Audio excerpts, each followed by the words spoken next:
Okay, so what I'd like to show you now is if you're using the tabletop technique and you decide that you or need to add on some extra yarn because you've run out. So let's imagine you come to the end of your ball. What I would suggest is that the best thing to do would be to try and leave it until the end of the blanket or the edge, so you complete a full row. Just because for neatness sake and for the sake of hiding the ends more discreetly, doing it on the edge of the blanket is easier than doing it in the center.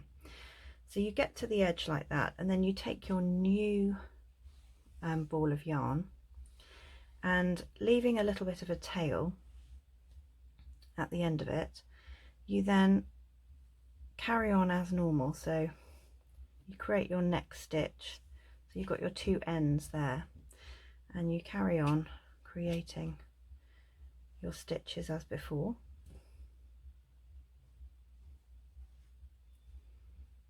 Okay, and so now you're well on your way to using the new ball now, like that. Then what you're going to do is literally tie these two together on the edge.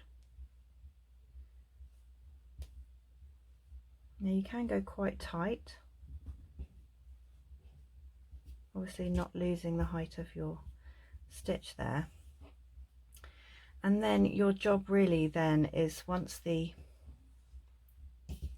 blanket is complete, is hiding these ends here. So my suggestion is to turn the blanket over and make use of these purl bump stitches on the back, because they are going to make it a lot easier for you to weave this in and out and hide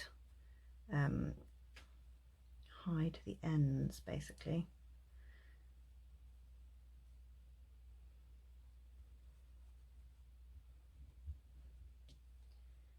And you can shorten or change the size of the remaining end that you have accordingly, but ultimately the aim of the game is to lose the end of the yarn there. So I'm going to come back on myself through here, I think,